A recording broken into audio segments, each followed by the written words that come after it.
नमस्कार दोस्तों, इस वीडियो में हम लोग बात करने वाले हैं सोना BLW पर।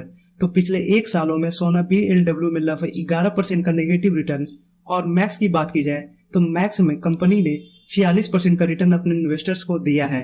लेकिन टॉप से कंपनी करेंट टाइम में 32% की गिरावट पर ट्रेड कर रही है। तो जो लोग इस कंपनी को IPO के टाइम से होल्ड कर रहे हैं उन लोगों को भी नहीं पता चल रहा है कि इस कंपनी को हम लोगों को होल्ड करना है या फिर सेल कर देना है, क्योंकि कंपनी में बहुत ही बड़ी बड़ी मेजर नेगेटिव ग्रोथ देखने को मिली है। लेकिन इसके साथ ही साथ इस कंपनी में बहुत ही बड़ी बड़ी मेजर पॉजिटिव ग्रोथ भी देखने को मिली है। तो इस कंपनी में जो भी नेगेटिव ग्रोथ है या फिर पॉजिटिव ग्रोथ है, इन दोनों को हम लोग इग्नोर करके बिल्कुल भी आगे नहीं बढ़ सकते हैं। तो इसके लिए चलिए सबसे पहले हम लोग कंपनी के पॉजिटिव ग्रोथ की बात कर ली जाए तो कंपनी में बहुत ही बड़ी ऑर्डर बुक देखने को मिल रही है। और ये ऑर्डर बुक इतनी बड़ी है कि करेंट टाइम में कंपनी के रेवेन्यू से 8 गुना बड़ा है। तो इस डेटा की बात की जाए तो ये डेटा मैंने मल्टीपल सोर्स को कंबाइन करके एक जगह लेकर आया हूँ। तो सबसे पहले हम लोग कुछ हाइलाइट्स को देख लेते हैं। तो करेंट टाइम में रॉ मटेरियल की प्राइस घटते हुए देखने को मिल रहे हैं, जिस वजह से कंपनी की मार्जिन और भी ज्यादा बेहतर हो सकती है। और अगर करेंट टाइम की मार्जिन की बात करें तो करेंट टाइम में इस कंपनी में मार्जिन 20 से 25% का देखने को मिलता है। और रॉ मटेरियल के प्राइस घटने से कंपनी की मार्जिन और भी ज्यादा अच्छे तरीके से बढ़ पाएगी।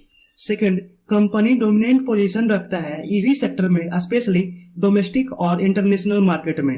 तो कंपनी की देश और विदेश दोनों में अच्छी पकड़ देखने को मिलती है। और फिर थर्ड पॉइंट में फ्यूचर ग्रोथ। तो फ्यूचर ग्रोथ की बात की जाए तो ईवी सेक्टर के फ्यूचर ग्रोथ में तो सरकार भी जी जान लगा दी है।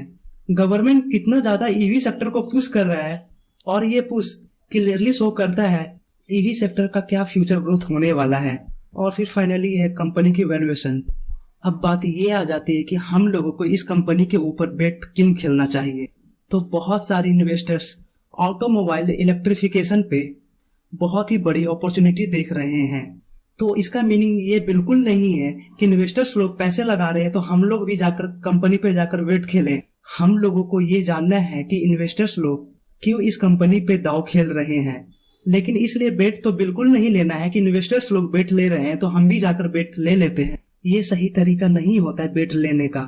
पास्ट में भी बहुत सारे बड़े बड़े इन्वेस्टर, असल में कहा जाए तो दुनिया के बड़े बड़े इन्वेस्टर्स तक गलत गए हैं। तो हम लोगों को उनके रीजन जानना है कि वो लोग क्यों इस कंपनी पे दांव खेल रहे हैं। चलिए देखते हैं कि बड़े बड़े इन्वेस्टर से इस कंपनी पे दांव क्यों खेल रहे हैं। तो उसका रीजन है कंपनी का स्ट्रॉन्ग ऑर्डर बुक। कंपनी को फाइनेंशियल ईयर 2023 के Q4 में 21,000 करोड़ का एक नया ऑर्डर मिला है, जो कि कंपनी के रेवेन्यू के 8 गुना है। तो आप लोग समझ सकते हैं कि कंपनी को कितना बड़ा ऑर्डर मिला है। और कंपनी के मार्केट कैप को देखें तो कंपनी का मार्केट कैप 31,000 करोड़ का है। तो एक तरफ कंपनी का मार्केट कैप 31,000 करोड़ है और पिछले क्वार्टर में कंपनी को जो ऑर्डर मिला है वो 21,500 करोड़ का है।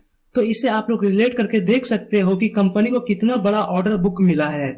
कंपनी 2024 के फाइनेंशियल ईयर के Q4 में कंपनी को 500 करोड़ का एक ऑर्डर मिला था, जो कि नॉर्थ अमेरिका की तरफ से था, उसकी शुरुआत करने वाली है। और ये ऑर्डर था इलेक्ट्रिक कॉमर्शियल व्हीकल के। कंपनी को 2023 में 8,000 करोड़ का ऑर्डर मिला था, जिसमें कंपनी ने नए 7 कस्टमर को ऐड किए थे 35 प्रोग्राम के तहत। तो कंपनी कैपेक्स के मामले में भी बहुत ही ज्यादा एग्रेसिव काम करते हुए देखने को मिलता है। तो कंपनी का फाइनेंशियल ईयर 2024 से 2026 के बीच में 9,000 मिलियन से 10,000 मिलियन का कैपेक्स करने का टारगेट लेकर आगे बढ़ रही है, जिसमें से फाइनेंशियल ईयर 23 के फर्स्ट हाफ में कंपनी ने 3,000 मिलियन से लेकर 3,500 मिलियन का कैपेक्स ऑलरेडी कर ली है। तो कंपनी का टारगेट है कैपेक्स करने का 9,000 मिलियन का, जिसमें से 3,000 मिलियन का कैपेक्स कर लिए, मीन्स 1/3 कैपेक्स हो चुका है। अब हम लोग चलते हैं कंपनी के एक्विजिशन पर। तो कंपनी ने 54% का स्टेक नोवेलिक में खरीदा है, जिसके लिए कंपनी 3560 मिलियन रुपए पे की है। ये सभी तो हो गए कंपनी की मीठी मीठी बातों पर। अब हम लोग चलते हैं कंपनी के कुछ कड़वी सच्चाइयों पर। अगर हम लोग कंपनी के प्रोमोटर्स होल्डिंग को देखें तो प्रोमोटर्स होल्डिंग लगभग पिछले 4 क्वार्टर यानी कि 1 सालों में एक बहुत ही बड़ी ड्रास्टिक गिरावट देखने को मिली है। 67% की प्रमोटर होल्डिंग करेंट टाइम में जा पहुंची है 33% पर। तो लगभग 34% की प्रमोटर्स होल्डिंग में गिरावट देखने को मिल रही है। तो ये कंपनी के लिए इतनी बड़ी बैड न्यूज है जिसे हम लोग इग्नोर करके आगे तो बढ़ नहीं सकते हैं। तो अब बात ये आ जाती है कि ये सभी माल चिपकाया गया है किसके हाथों में। अगर ये सारा होल्डिंग अगर पब्लिक के हाथों में बेचा जा रहा होता तो इस कंपनी को हम लोग टाटा बाय बाय कर देते हैं, लेकिन ऐसा देखने को नहीं मिल रहा है। तो कंपनी को अपने होल्डिंग्स के बेचने से पहले पब्लिक के पास लगभग 8% का स्टेक था और करेंट टाइम में 11% का स्टेक है। मीन्स पब्लिक के पास मात्र 3% का ही स्टेक हाथों में आते हुए देखने को मिला है। तो 34% में से मात्र 3% पब्लिक के हाथों में आया है, तो ये अच्छी बात है। और इसमें से मैक्सिमम होल्डिंग FII और DIA दोनों ही आपस में रख लिए हैं। लेकिन ये बात भी आप लोगों को बिल्कुल क्लियर होनी चाहिए कि आज नहीं तो कल FII या फिर DIA अपनी होल्डिंग को सेल करेंगे, और जिस दिन FII या फिर DIA अपनी होल्डिंग्स को सेल करने लगेंगे तो उसके बाद कंपनी में बहुत ही बड़ी मैसिव गिरावट भी देखने को मिल सकती है। तो इस बात को आप लोगों को नोटिस कर कर ही चलना है।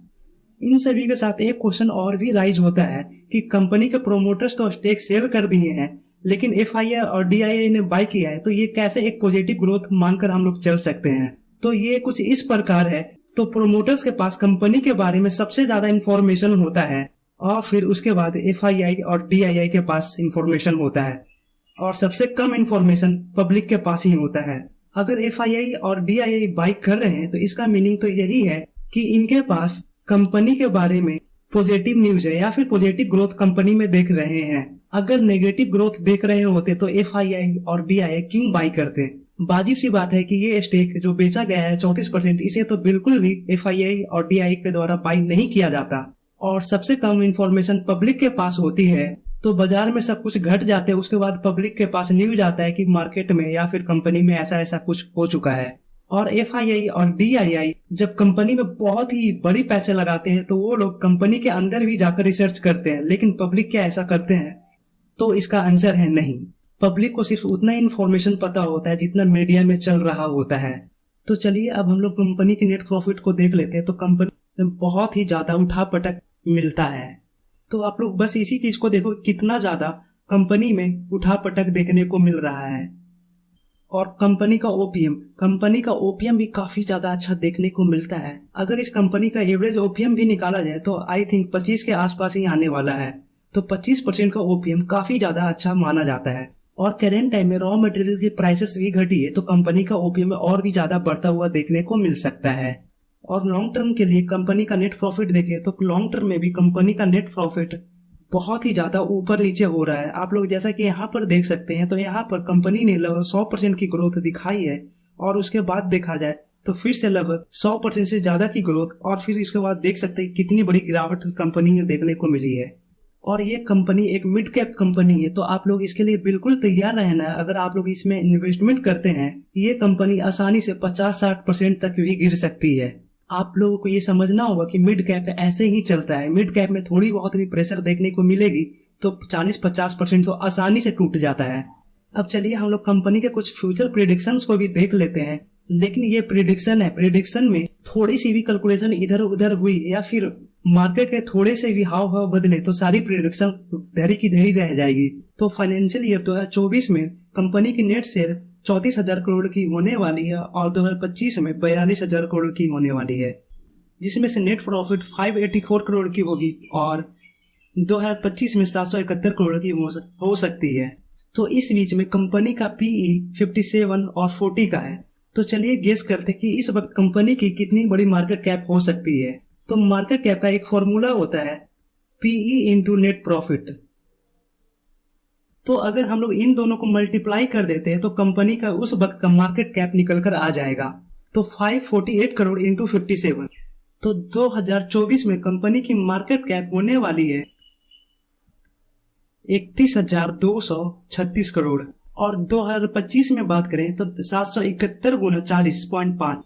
तो 2025 के फाइनेंशियल ईयर में भी अगर कंपनी की मार्केट कैप देखें तो कंपनी की मार्केट कैप है 31,225 करोड़, और करेंट टाइम में कंपनी की मार्केट करोड़ है 31,340 करोड़। तो करेंट टाइम में मैं लिख देता हूँ 31,340 करोड़ की मार्केट कैप है। तो कंपनी के फ्यूचर डेटा के अकॉर्डिंग अगर हम लोग देखें तो कंपनी के 2 साल में कंपनी के मार्केट कैप में कोई बढ़ोतरी देखने को नहीं मिल रही है।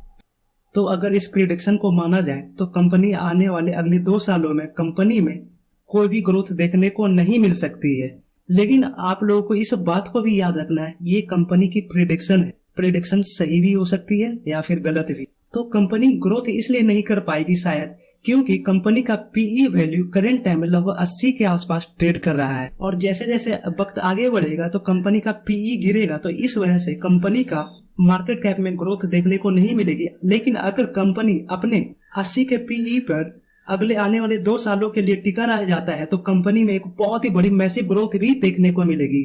तो मैंने आप लोगों के सामने ऑनेस्टली कंपनी के प्रोज और कॉन्स दोनों ही रख दिए हैं, जिससे आप लोग एक बेहतर डिसीजन ले सको अपने रिस्क टेकिंग एबिलिटी के हिसाब से।